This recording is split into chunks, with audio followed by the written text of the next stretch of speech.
I love doing the garlic enemas, and it's also excellent to get some of those parasites that we have hiding in that colon as well. So it's good to do our garlic enema on time to time.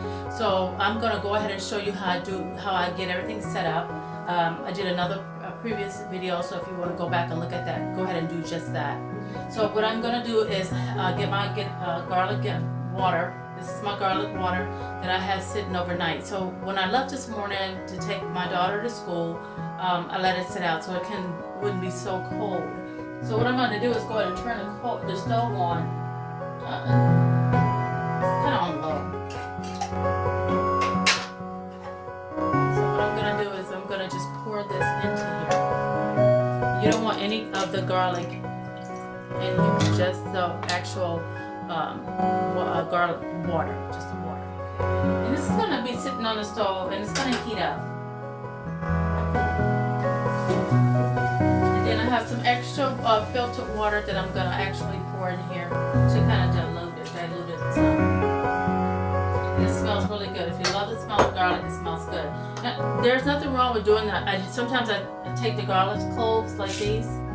So I have garlic cloves, and sometimes I cut those up and I add it with a little bit of lemon, sometimes, not lemon, but honey, and you swallow that whole. You can do it that way as well. You can digest it that way, and it still help kind of clear out things that don't need to be in our digestive system, and it's good to boost up the immune system as well. So garlic is good for everything. It's again, keep that in mind. It is good for antiviral, fungal, bacterial. So it's an excellent source of medicinal purposes that we can use that garlic for. But I use it for enema purposes more than Okay, now some of the ingredients that you guys want to use with the garlic enemas, or even with the coffee enemas, you want to also make sure you have an enema bucket. That's a bucket, or some people use the enema bags. You can purchase those from Walmart or your drugstore, Walgreens or CVS. But I prefer the bucket, and you can purchase it off of Amazon. So they come in handy. So the buckets come with the tubing. Okay, that's the tubing is pretty long, so it gives you a little bit of lengthwise when you hang it above the doorknob.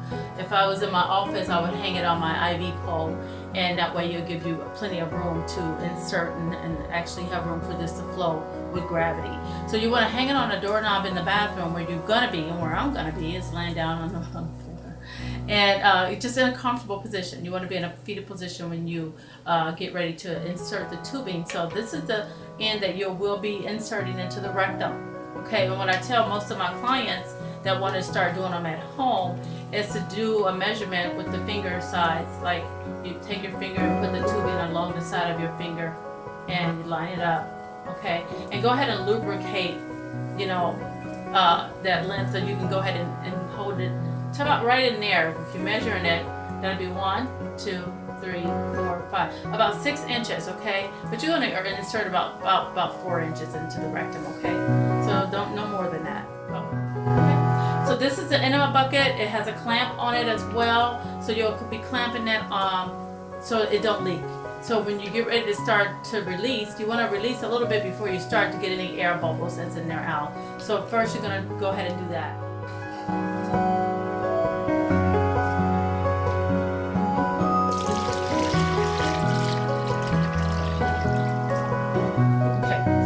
My garlic water, if you can see that.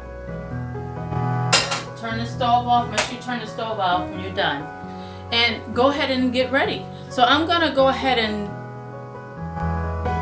do a basic enema with just filtered water, okay?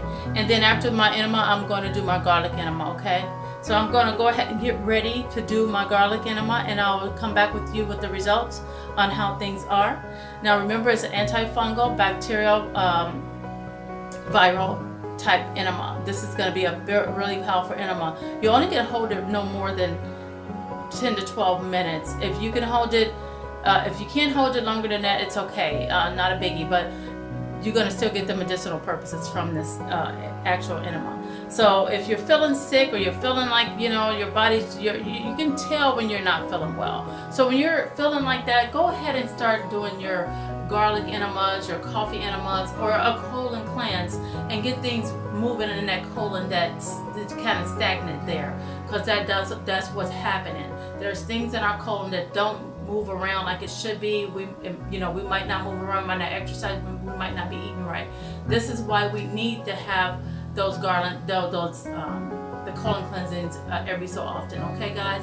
So I'm gonna go ahead and get my enema going, and I'll be back with you and let you know my results. And if I need to show you any parasites, I'll do just that as well. I thank you for watching. Those of you that are new to my channel, please go ahead and hit that subscribe button, hit the like button, and also comments down below. I do thank you for joining me this morning. I'll be back with you shortly. All right.